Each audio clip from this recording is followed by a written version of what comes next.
Hello friends, welcome to my channel Aarambh classes. आज के इस वीडियो में हम लोग एनसीईआरटी 360 डिग्री के पॉलिटिकल साइंस के क्वेश्चंस का डिस्कशन आपके साथ करेंगे। इस बुक में क्लास 6 से लेकर 12 तक पॉलिटिकल साइंस के सभी चैप्टर्स के पेज बाय पेज क्वेश्चंस दिए हुए हैं, जो सभी एग्जाम्स के लिए बहुत ही यूज़फुल है। तो बिना देर किए चलिए आज का ये वीडियो शुरू करते हैं। क्लास 11 के पार्ट 1 के क्वेश्चंस का डिस्कशन हम लोगों ने इस सीरीज़ के प्रीवियस पार्ट में कर लिया है। आज हम लोग उसके आगे के क्वेश्चंस का डिस्कशन आपके साथ करेंगे। आगे के प्रश्न क्लास 11 के पार्ट 2 से रिलेटेड हैं। चैप्टर 1 राजनीतिक सिद्धांत एक परिचय से रिलेटेड क्वेश्चंस हैं। पहला प्रश्न है, राजनीतिक सिद्धांत निम्नलिखित में से संबंधित होते हैं। इसका सही आंसर है ऑप्शन बी, दार्शनिक एवं अनुभवजन्य पदों से। राजनीतिक सिद्धांत उन विचारों और नीतियों को व्यवस्थित रूप को प्रतिबिंबित करता है जिनसे हमारे सामाजिक जीवन, सरकार और संविधान ने आकार ग्रहण किया है। यह स्वतंत्रता, समानता, न्याय, लोकतंत्र और धर्मनिरपेक्षता जैसी अवधारणाओं का अर्थ स्पष्ट करता है। यह कानून का राज, अधिकारों का बंटवारा और के जरिए करता है। हालांकि रूसो, मार्क्स या गांधी जी राजनेता नहीं बन पाए, लेकिन उनके विचारों ने हर जगह पीढ़ी दर पीढ़ी राजनेताओं को प्रभावित किया। साथ ही ऐसे बहुत से समकालीन विचारक हैं जो अपने समय में लोकतंत्र या स्वतंत्रता के बचाव के लिए उनसे प्रेरणा लेते हैं। विभिन्न तर्कों की जांच पड़ताल के अलावा राजनीतिक सिद्धांतकार हमारे ताज़ा राजनीतिक अनुभवों की छानबीन भी करते हैं और भावी रुझानों तथा संभावनाओं को चिन्हित करते हैं। राजनीतिक सिद्धांत दार्शनिक और अनुभवजन्य दोनों तरह के पदों से संबंधित होते हैं, क्योंकि वे न केवल यह बताते हैं कि समाज कैसा होना चाहिए, बल्कि यह भी जांचते हैं कि राजनीतिक संस्थाएं वास्तव में कैसे कार्य करती हैं। अगला प्रश्न है, आधुनिक काल में सबसे पहले डैश ने सिद्ध किया कि स्वतंत्रता मानव मात्र का मौलिक अधिकार है। इसका सही आंसर है ऑप्शन बी, ज़्याँ-ज़ांग रूसो। आधुनिक काल में सबसे पहले रूसो ने यह सिद्ध किया कि स्वतंत्रता मानव मात्र का मौलिक अधिकार है। अगला प्रश्न है, निम्नलिखित में से कौन कथन असत्य है। इसका सही आंसर है ऑप्शन सी, अरस्तु ने तर्क दिया कि समानता भी उतनी ही निर्णायक होती है जितनी कि स्वतंत्रता। ये कथन असत्य है। गांधी जी ने अपनी पुस्तक हिंद स्वराज में वास्तविक स्वतंत्रता या स्वराज के अर्थ की विवेचना की। ये सही है। और अंबेडकर ने जोरदार तरीके से तर्क रखा कि अनुसूचित जातियों को अल्पसंख्यक माना जाना चाहिए और उन्हें विशेष संरक्षण मिलना चाहिए। ये भी सही है। कार्ल मार्क्स ने तर्क दिया कि समानता भी उतना ही निर्णायक है जितना कि स्वतंत्रता। गांधी जी ने अपनी पुस्तक हिंद स्वराज में वास्तविक स्वतंत्रता या स्वराज के अर्थ की विवेचना की। अंबेडकर ने जोरदार तरीके से तर्क रखा कि अनुसूचित जातियों को अल्पसंख्यक माना जाना चाहिए और उन्हें विशेष संरक्षण मिलना चाहिए। इन विचारों ने भारतीय संविधान की प्रस्तावना में स्वतंत्रता और समानता को प्रतिष्ठित किया। अगला प्रश्न है, भारतीय संविधान के अधिकार वाले अध्याय में किसी भी रूप में छुआछूत का निषेध किया गया और गांधी के सिद्धांतों को डैश में शामिल किया गया। इसका सही आंसर है ऑप्शन बी, नीति निर्देशक तत्व। भारतीय संविधान के अधिकार वाले अध्याय में किसी भी रूप में छुआछूत का निषेध किया गया और गांधी के सिद्धांतों को नीति निर्देशक तत्वों में शामिल किया गया। अगला प्रश्न है, अंग्रेजी ने इंटरनेट का इस्तेमाल करने वालों को निम्न में से क्या कहा है। इसका सही आंसर है ऑप्शन ए, नेटिजन। अंग्रेजी में इंटरनेट का इस्तेमाल करने वालों को नेटिजन कहा जाता है। इसीलिए यूँ तो इंटरनेट जन सरकारी नियंत्रण नहीं चाहते, लेकिन वे भी व्यक्तिगत सुरक्षा और गोपनीयता बनाए रखने के लिए किसी न किसी प्रकार का नियमन जरूर मानते हैं। अगला प्रश्न है, निम्नलिखित में से कौन कथन असत्य है? पहला है, प्राचीन यूनान के एथेंस नगर में सुकरात को सर्वाधिक विवेकशील व्यक्ति कहा जाता था। दूसरा है, द रिपब्लिक नामक पुस्तक की रचना सुकरात ने की। इसका सही आंसर है ऑप्शन बी, केवल दूसरा कथन असत्य है। पहला कथन सही है। प्राचीन यूनान के एथेंस नगर में सुकरात को सर्वाधिक विवेकशील व्यक्ति कहा जाता था। वह समाज, धर्म और राजनीति के बारे में प्रचलित मान्यताओं को सवालों के कटघरे में खड़ा करने और चुनौती देने के लिए प्रसिद्ध था। इसके लिए ही उसे एथेंस के शासकों द्वारा मृत्यु दंड दिया गया। सुकरात के शिष्य प्लेटो ने उसके जीवन और विचारों के बारे में विस्तार से लिखा है। प्लेटो ने अपनी पुस्तक द रिपब्लिक में सुकरात के नाम से एक चरित्र गढ़ा और उसके माध्यम से इस सवाल को जांच पड़ताल की कि न्याय क्या है। अगला प्रश्न है, समानता का अर्थ से क्या तात्पर्य है? इसका सही आंसर है ऑप्शन सी, सभी के लिए समान अवसर होता है। हम समझते हैं कि समानता का अर्थ सभी के लिए समान अवसर होता है। फिर भी अगर वृद्धों और विकलांगों के लिए अलग काउंटर हो तो हम समझते हैं कि उनके साथ विशेष बर्ताव न्यायोचित है। आगे के प्रश्न चैप्टर 2 स्वतंत्रता परिचय से संबंधित है। पहला प्रश्न है, व्यक्ति वरन समाज भी अपनी स्वतंत्रता को महत्व देते हैं और वे चाहते हैं कि। इसका सही आंसर है ऑप्शन सी, उपयुक्त दोनों। उनकी संस्कृति की रक्षा हो और उनके भविष्य की रक्षा हो। स्वतंत्रता के लिए संघर्ष लोगों की इस आकांक्षा को दिखाता है कि वे अपने जीवन और नियति का नियंत्रण स्वयं करें और उनका अपनी इच्छाओं और गतिविधियों को आज़ादी से व्यक्त करने का अवसर बना रहे। न केवल व्यक्ति वरन समाज भी अपनी स्वतंत्रता को महत्व देते हैं और चाहते हैं कि उनकी संस्कृति और भविष्य की रक्षा हो। अगला प्रश्न है, एक महानतम व्यक्ति डैश की आत्मकथा का शीर्षक लॉन्ग वॉक टू फ्रीडम है। इसका सही आंसर है ऑप्शन बी, नेल्सन मंडेला। 20वीं शताब्दी के एक महानतम व्यक्ति नेल्सन मंडेला की आत्मकथा का शीर्षक लॉन्ग वॉक टू फ्रीडम है। अगला प्रश्न है, निम्नलिखित में से कौन कथन असत्य है? पहला है, ऑंग सॉन सू का संबंध म्यांमार से था। दूसरा है, ऑंग सॉन सू की प्रसिद्ध पुस्तक का नाम फ्रीडम फ्रॉम फियर है। इसका सही आंसर है ऑप्शन डी, इनमें से कोई नहीं। कोई भी कथन असत्य नहीं है। स्वतंत्रता के लिए संघर्ष से जुड़ा एक और मामला है। ऑंग सॉन सू के लिए गांधी जी के अहिंसा के विचार प्रेरणा स्रोत रहे हैं। सू की को म्यांमार में उनके घर पर नज़र बंद करके रखा गया था। सू की अपने बच्चों से अलग है, यहाँ तक कि जब उनके पति कैंसर के कारण मौत से जूझ रहे थे तब भी सू की को उनसे मिलने नहीं दिया गया। सैनिक शासकों को डर था कि यदि वह अपने पति से मिलने इंग्लैंड गई तो उसे वापस म्यांमार लाना संभव नहीं होगा।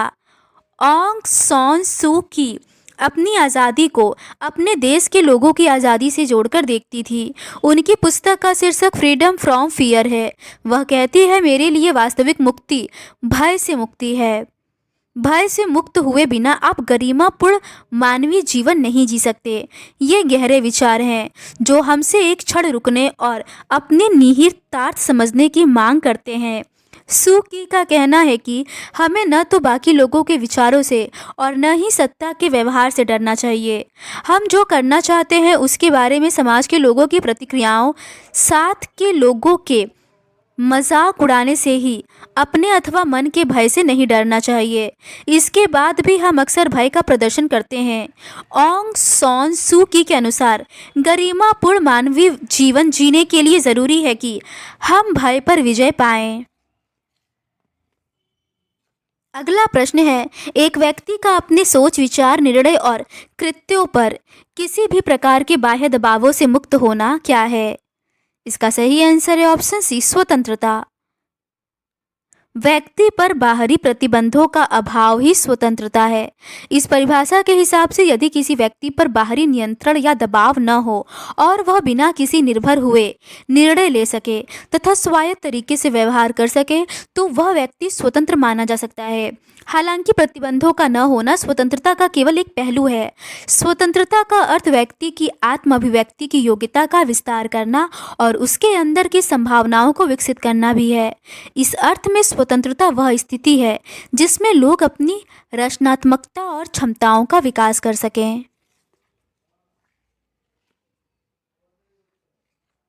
अगला प्रश्न है, महात्मा गांधी ने पुस्तक हिंद स्वराज को किस वर्ष लिखा था? इसका सही आंसर है ऑप्शन डी 1909 में। गांधी जी का मानना था कि स्वराज के फलस्वरूप होने वाले बदलाव न्याय के सिद्धांत से निर्देशित होकर व्यक्तिगत और सामूहिक दोनों तरह की संभावनाओं को अवमुक्त करेंगे।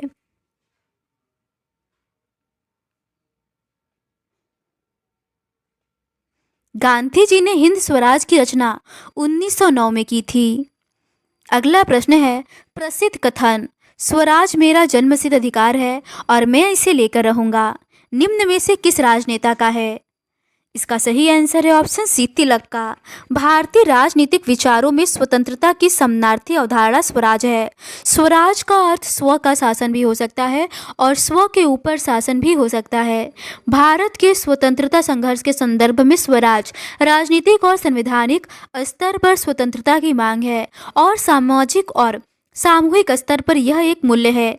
इसीलिए स्वराज स्वतंत्रता आंदोलन में एक महत्वपूर्ण नारा बन गया जिसने तिलक के प्रसिद्ध कथन स्वराज मेरा जन्मसिद्ध अधिकार है और मैं इसे लेकर रहूंगा को प्रेरित किया। अगला प्रश्न है, स्वतंत्रता व्यक्ति की निम्नलिखित में से किसके भरपूर विकास को बढ़ावा देती है? इसका सही आंसर है ऑप्शन डी उपयुक्त सभी। रचनाशीलता, संवेदनशीलता और क्षमताओं। समाज को उन बातों को विस्तार देना चाहिए जिसमें व्यक्ति, समूह, समुदाय या राष्ट्र अपने भाग्य, दिशा और स्वरूप का निर्धारण करने में समर्थ हो सके। इस अर्थ में स्वतंत्रता व्यक्ति की रचनाशीलता, संवेदनशीलता और क्षमताओं के भरपूर विकास को बढ़ावा देती है। यह विकास खेल, विज्ञान, कला, संगीत या अन्वेषण जैसी किसी भी क्षेत्र में हो सकता है। अगला प्रश्न है, व्यक्ति की स्वतंत्रता पर प्रतिबंध निम्न में से किससे लग सकते हैं? इसका सही आंसर है ऑप्शन सी उपयुक्त दोनों। प्रभुत्व और बाहरी नियंत्रण। व्यक्ति की स्वतंत्रता पर प्रतिबंध प्रभुत्व और बाहरी नियंत्रण से लग सकते हैं। ये प्रतिबंध बलपूर्वक या सरकार द्वारा ऐसे कानून की मदद से लगाए जा सकते हैं जो शासकों की ताकतों का प्रतिनिधित्व करे। ऐसे प्रतिबंध उपनिवेशवादी शासकों ने या दक्षिण अफ्रीका में रंग भेद की व्यवस्था ने लगाए। सरकार की कोई न कोई जरूरत हो सकती है, लेकिन सरकार लोकतांत्रिक हो तो राज्य के नागरिकों का अपने शासकों पर कुछ नियंत्रण हो सकता है। इसीलिए लोकतांत्रिक सरकार लोगों की स्वतंत्रता की रक्षा के लिए एक जरूरी माध्यम मानी गई है।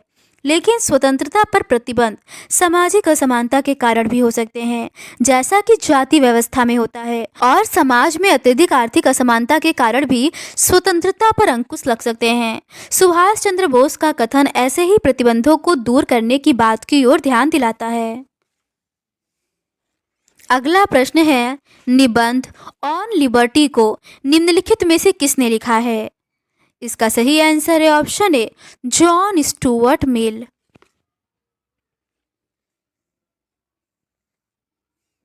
जॉन स्टुअर्ट मिल ने अपने निबंध ऑन लिबर्टी में बहुत प्रभावपूर्ण तरीके से उठाया है। राजनीतिक सिद्धांत के विमर्श में इसे हानि सिद्धांत कहा जाता है। अगला प्रश्न है, निम्नलिखित में से कौन कथन सत्य है? पहला है, स्वयंबद्ध वे कार्य हैं जिनके प्रभाव केवल इस कार्य को करने वाले व्यक्ति पर पड़ते हैं। दूसरा है, पर संबद्ध कार्य वे हैं जो कर्ता के अलावा बाकी लोगों पर भी प्रभाव डालते हैं। इसका सही आंसर है ऑप्शन सी, पहला और दूसरा दोनों ही कथन सही है। मील ने स्वसंबद्ध और परसंबद्ध कार्यों में अंतर बताया।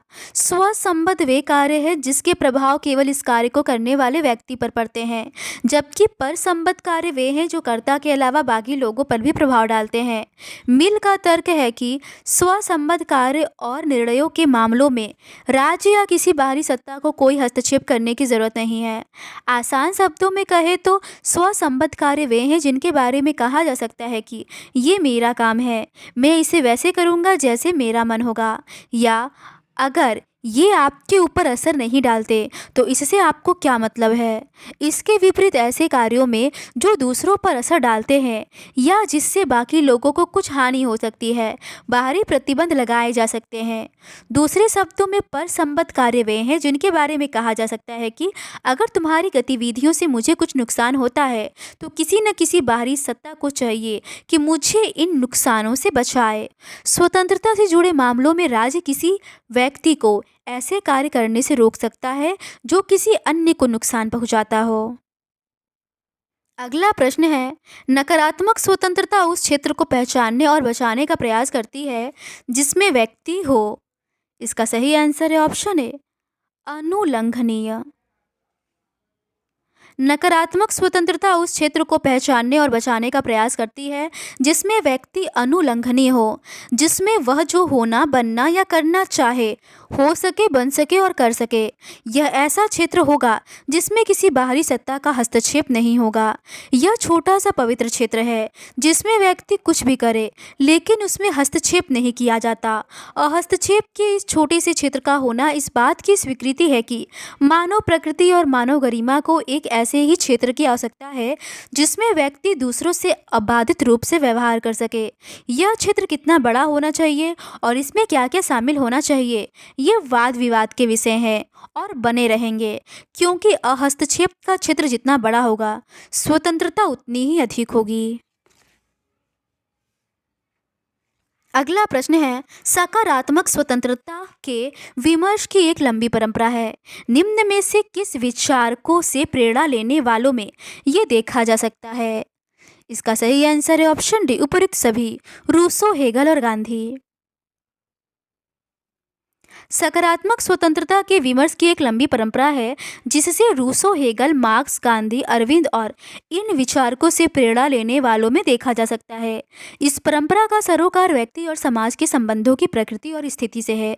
यह परंपरा इन संबंधों को इस तरह सुधारना चाहती है कि किसी व्यक्ति के व्यक्तित्व के विकास में कम से कम अवरोध रहे।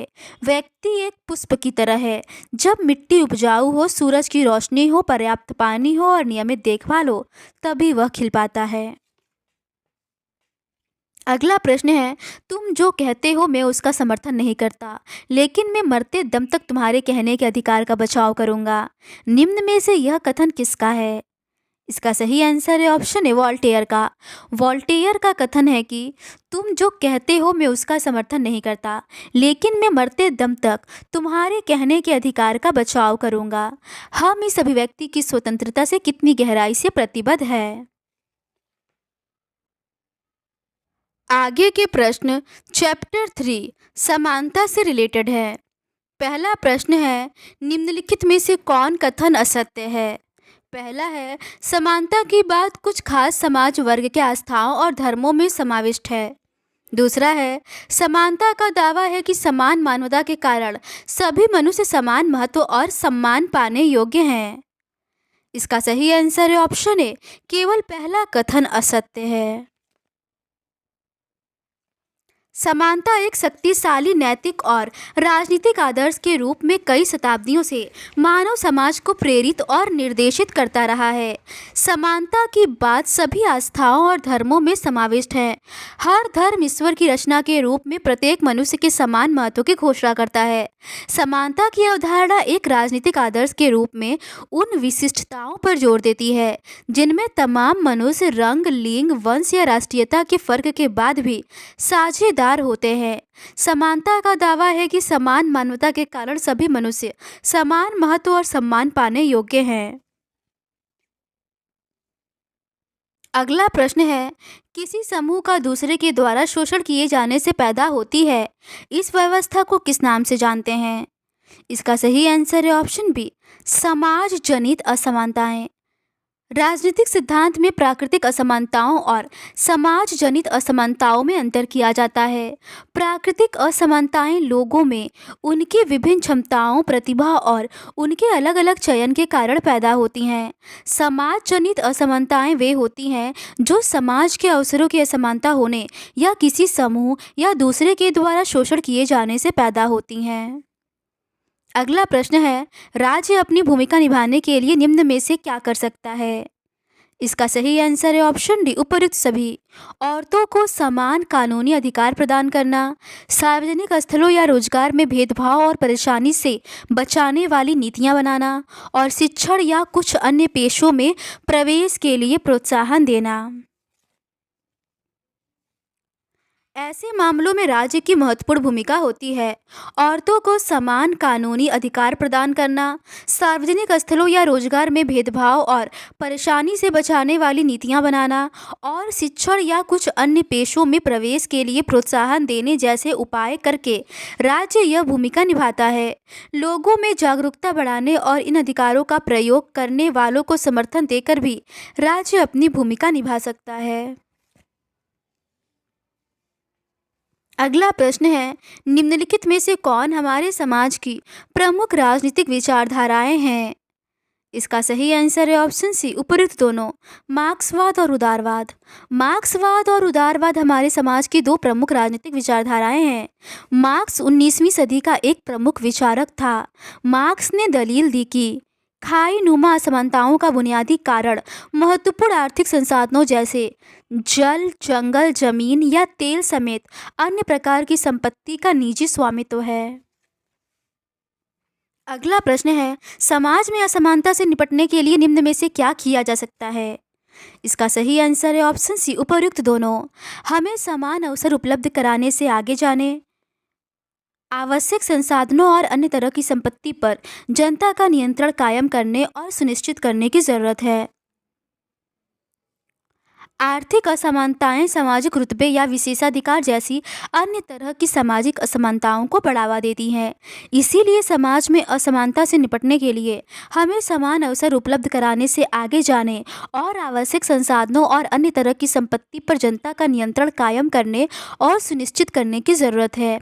ऐसे विचार विवादास्पद हो सकते हैं, लेकिन उन्होंने ऐसे महत्वपूर्ण मुद्दे उठाए जिनके समाधान करने की ज़रूरत है।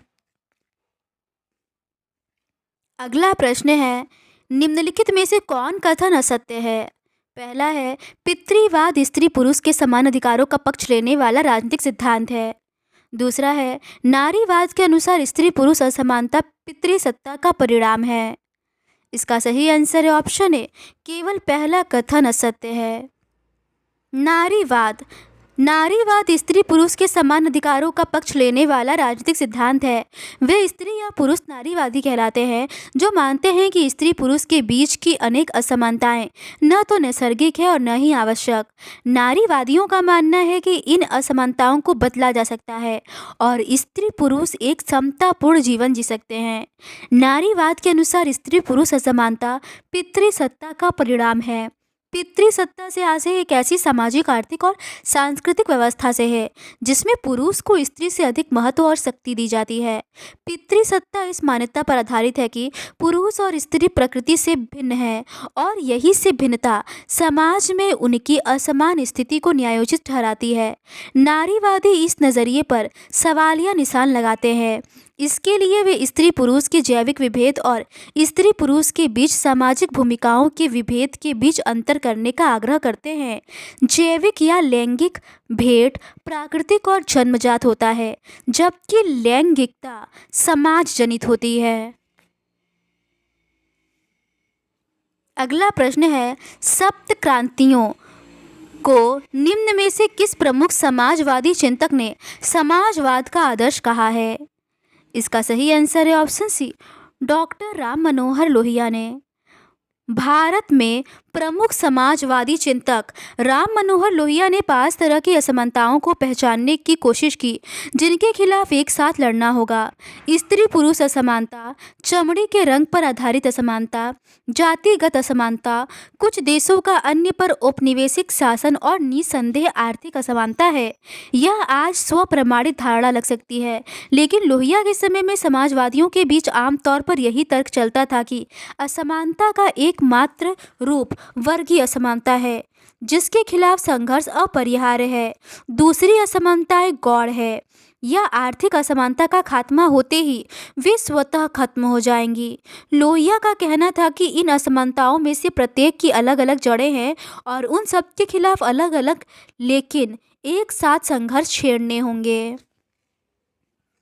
उन्होंने एकांगी क्रांति की बात नहीं कही। उनके लिए उक्त 5 असमानताओं के खिलाफ संघर्ष का अर्थ था 5 क्रांतियां।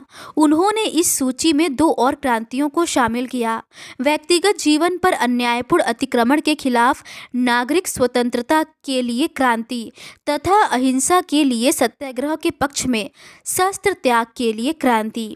ये ही सप्त क्रांतियां हैं जो लोहिया के अनुसार समाजवाद का आदर्श है। अगला प्रश्न है, संविधान निम्न में से किसके आधार पर भेदभाव करने को निषेध करता है? इसका सही आंसर है ऑप्शन डी, उपर्युक्त सभी। धर्म, नस्ल और जन्मस्थान। संविधान धर्म, नस्ल, जाति, लिंग या जन्मस्थान के आधार पर भेदभाव करने का निषेध करता है। हमारा संविधान छुआछूत की प्रथा का भी उन्मूलन करता है। अधिकतर आधुनिक संविधान और लोकतांत्रिक सरकारें औपचारिक रूप से समानता के सिद्धांत को स्वीकार कर चुकी हैं और इस सिद्धांत को जाति, नस्ल, धर्म या लिंग पर ध्यान दिए बिना सभी नागरिकों को कानून के एक समान बर्ताव के रूप में समाहित किया है।